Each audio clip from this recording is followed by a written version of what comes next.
Ao norte da antiga Canaã, entre as colinas áridas e rotas comerciais milenares, estende-se o Vale do Meguido, um palco de batalhas ferozes, conquistas e profecias onde um dia o destino do mundo será decidido. E foi ali há mais de 3.000 anos que um jovem faraó egípcio marchou com ousadia, decidido a esmagar a rebelião que ameaçava seu império. Por volta do século XV a.C., os faraós do Egito governaram um império vasto e imponente. Mas algo rompeu o silêncio do domínio egípcio. Uma aliança rebelde de estados cananeus, liderada pelo rei de Cádiz, ousou desafiar seus senhores. E foi então que o jovem faraó Tutmés III decidiu deixar sua marca na história, com espada, estratégia e determinação. E assim teve início a lendária Batalha de Meguido, a primeira batalha da história, onde houve registros táticos detalhados. Desde os primórdios do Egito unificado, por volta de 3000 a.C., o comércio entre o Reino do Nilo e as regiões do Oriente Médio tem sido registradas em textos e inscrições antigas, com muitas evidências arqueológicas. Todos os tipos de mercadorias, desde cerâmica, ferramentas, trigo, vinho e a valiosa madeira de cedro, eram trocadas entre os povos de ambas as terras pelos desertos e mares. E ao contrário do Egito, que era uma nação grande e politicamente unificada, as terras de Canaã sempre foram fragmentadas, pequenas cidades-estados e pequenos reinos que lutavam entre si. E foi justamente essa fragmentação que a região se tornou um palco de tantas disputas, como a Batalha do Meguido. Empreendedores por natureza, muitos cananeus acabaram cruzando as fronteiras e se estabelecendo no próprio Egito. Entre os anos 2000 e 1650 a.C., era comum vê-los vivendo lado a lado com os egípcios, integrando-se à vida cotidiana do Nilo. Talvez por isso, durante séculos, os faraós não enxergavam seus vizinhos do norte como um tipo de ameaça. Mas tudo mudou no tabuleiro quando surgiu um novo poder, os Ixos. Esses governantes misteriosos tomaram o controle da região do Delta, e por mais que evidências modernas sugiram uma chegada gradual e pacífica ao Egito, as fontes egípcias contam outra história, uma história bem mais sombria. Segundo inscrições faraônicas e de cronistas como Maneton, um historiador e sacerdote egípcio, os Ixos eram invasores vindos de Canaã, que incendiaram cidades, profanaram templos e subjugaram o povo egípcio com mão de ferro. Ainda há controvérsia sobre isso, mas o fato é que os reis Ixos, ao estabelecerem sua capital em Avares, fundaram a 15ª dinastia, dominando grande parte do Egito por mais de 100 anos. Uma ferida aberta no orgulho do Império Egípcio, que um dia precisaria ser vingada. Embora os reis Ixos tivessem consolidado seu domínio no norte do Egito, sua autoridade não se estendia com a mesma força ao sul. Ali, a resistência ganhava forma, e de Tebas surgiu uma nova dinastia rival, a 17ª, e com ela, os primeiros ventos da vingança. Seqenenre-Tao, o rei guerreiro, e seu filho Camose iniciaram uma luta feroz para recuperar o controle do Egito. Mas foi o irmão mais novo de Camose, um jovem chamado Ahmose, que entraria ao golpe final. Comandando seus exércitos com precisão e coragem, Ahmose derrotou o último governante Ixo e o expulsou definitivamente do país, reunificando o Egito e restaurando o orgulho perdido. Seu reinado, iniciado por volta de 1550 a.C., marcou o nascimento de uma nova era. Até então, os faraós egípcios estavam mais interessados em proteger suas fronteiras e manter boas relações comerciais com seus vizinhos.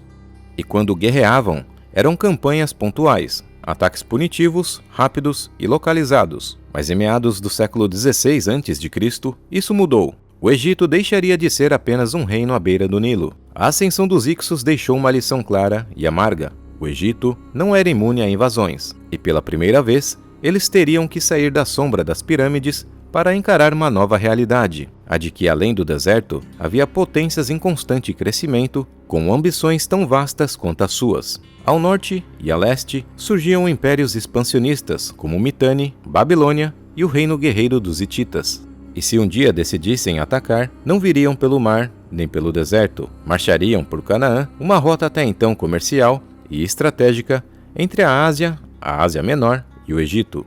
E foi assim que nasceu uma nova doutrina. A segurança começaria muito além das fronteiras do Nilo. Ahmose I foi o primeiro a lançar campanhas rumo às regiões do Oriente Médio. Mas foi com seu neto, o terceiro faraó da 18ª dinastia, que a visão imperial egípcia tomou forma. Tutmés I, um rei forjado nas batalhas, levou seus exércitos para além da Núbia, ao sul, até as terras da Síria, onde o Eufrates marcava os confins do mundo conhecido.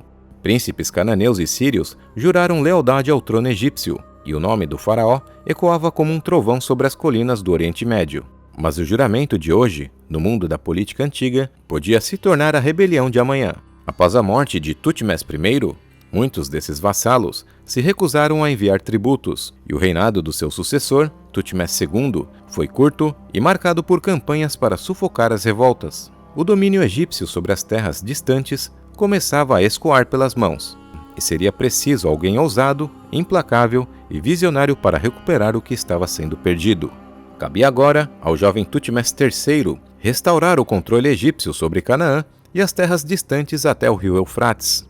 Mas quando o trono lhe caiu aos pés, ele tinha cerca de 10 anos de idade, muito novo para reinar sozinho. Mas seu destino seria moldado pelas mãos de uma figura formidável, sua madrasta e tia Hatshepsut. Ela era a filha de Tutmés I e viúva do falecido Tutmés II. Hatshepsut era tudo, menos passiva. Inicialmente regente, ela não demorou a assumir plenamente o trono, adotando os títulos e regalias de um faraó legítimo. E por 2 décadas, foi ela quem comandou o Egito. Enquanto Tutmés III vivia à sombra do trono, sua madrasta transformava o Egito, erguia templos grandiosos, como o imponente complexo de Karnak, e seu próprio templo mortuário, além de promover expedições comerciais a terras exóticas.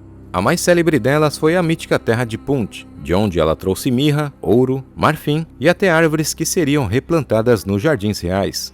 Sob Hatshepsut, o Egito prosperou como nunca. Havia paz, riqueza e prestígio.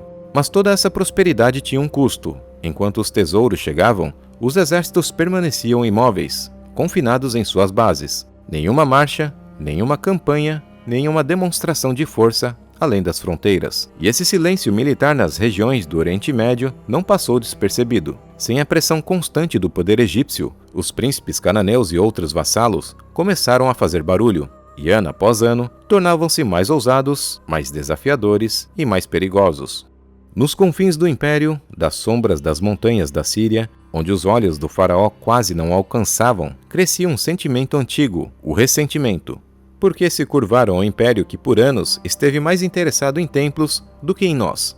Essas perguntas fermentavam entre os príncipes cananeus, e uma nova esperança surgia no horizonte. O reino de Mitanni, esse poderoso estado ao norte da Mesopotâmia, avançava para o oeste, de olho no mesmo território que o Egito pretendia controlar, as terras férteis e estratégicas do norte de Canaã.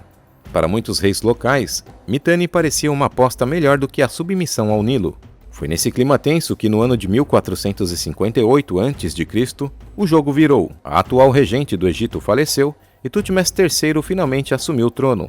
Ele estava mais maduro, porém ainda muito jovem. Era lembrado mais como uma sombra do que como soberano. Além do mais, ele foi visto pelos seus inimigos como uma presa fácil, um pré-julgamento que custaria muito sangue. Foi então que a faísca veio do norte. O rei da poderosa cidade de Cádiz, convencido da fraqueza egípcia, reuniu uma coalizão de príncipes cananeus para desafiar o poder do faraó. Juntos, marcharam até a fortaleza de Meguido, um ponto-chave na famosa Via Maris. E a Via Maris é o nome de uma antiga rota comercial do início da Idade do Bronze, que ligava o Egito aos impérios que surgiam nos territórios da Síria, Anatólia e Mesopotâmia.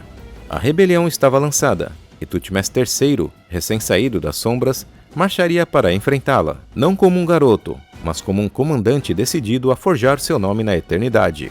Nuvens de poeira erguiam-se sobre Canaã, não pelo vento, mas pelo deslocamento de milhares de pés marchando rumo à guerra. Embora o número exato nunca tenha sido registrado, os espiões egípcios estimavam que o rei de Cádiz havia reunido algo entre 10 e 15 mil homens. Uma força considerável, especialmente por ser composta não apenas por cananeus, mas também por guerreiros vindos da Síria, Mesopotâmia e até do sul da Anatólia. Do outro lado do deserto, Tutmés III preparava sua resposta. Estima-se que entre 10 e 20 mil soldados responderam ao chamado, homens do Alto e do Baixo Egito, veteranos e recrutas, camponeses e nobres, todos unidos em prol da soberania egípcia. Com os mapas abertos diante de si e os generais à sua volta esperando uma decisão, Tutmés III sabia que o caminho que escolhesse poderia definir não só o desfecho da batalha, mas também o futuro do Império Egípcio. O Conselho Militar, sensato e cauteloso, sugeria as rotas do norte ou do sudeste, seguras, largas, mas previsíveis. Contudo, o jovem faraó via na ousadia uma oportunidade única: atacar de uma forma inesperada, cortar o avanço inimigo e tomar Meguido antes que a coalizão rebelde estivesse plenamente preparada. Ele escolheu Aruna, foi uma decisão arriscada. Uma emboscada ali significaria um grande desastre, mas a mesma geografia que assustava também oferecia surpresa. Os cananeus jamais esperariam que o exército egípcio tentasse tal manobra. A marcha foi tensa. Tutmés ordenou silêncio absoluto e a travessia levou horas. Quando o exército egípcio emergiu e viu a planície diante do Vale do Meguido aberta e desprotegida, compreendeu a genialidade da decisão do faraó. O inimigo não esperava por eles, e agora os egípcios estavam posicionados exatamente onde causaria o maior impacto. O campo estava pronto, e a Batalha do Meguido estava prestes a começar. O rei de Cádiz e seus aliados, confiantes na lógica das rotas mais seguras, estavam posicionados em uma área onde não esperavam uma invasão pelo centro, que os tornavam vulneráveis.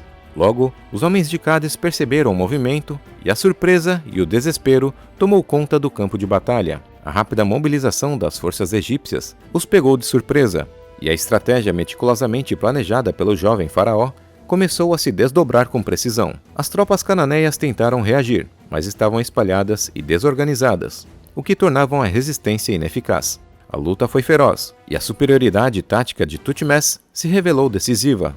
Por mais de 5 horas debaixo de sol escaldante, o Egito esmagava seus inimigos. O rei de Cádiz foi forçado a recuar, e o exército rebelde foi destruído em meio ao caos. Em pânico, o que sobrou do exército cananeu fugiu para a cidade de Meguido. A vitória egípcia poderia ter sido comemorada mais rápido se os egípcios não tivessem parado para saquear o acampamento dos cananeus. Contudo, a cidade de Meguido foi sitiada. Estima-se que a cidade pôde ter ficado sob um longo cerco por até 7 meses, e finalmente, quando todos os recursos da cidade se esgotaram, eles se renderam. Mas os egípcios descobriram que os cananeus, incluindo o rei de Cádiz, conseguiram escapar. Outras cidades cananeias se renderam, e aquelas que resistiram foram rapidamente conquistadas. Nos anos seguintes, Tutmés III continuou a expandir e consolidar o poder egípcio, participando de diversas campanhas militares. Sua capacidade de manter o controle sobre os territórios conquistados e estabelecer relações diplomáticas sólidas com outras potências da época foi fundamental para o sucesso egípcio durante o novo império. Com inteligência, coragem e ambição, Tutmés III transformou desafios em conquistas e incertezas em domínio. Sua vitória em Meguido não foi apenas um triunfo militar, mas o ponto de virada que consolidou o Egito como uma das grandes potências do mundo antigo. Desde então, séculos se passaram, as cidades mudaram, os reinos caíram, mas os registros de Karnak ainda ecoam o seu nome.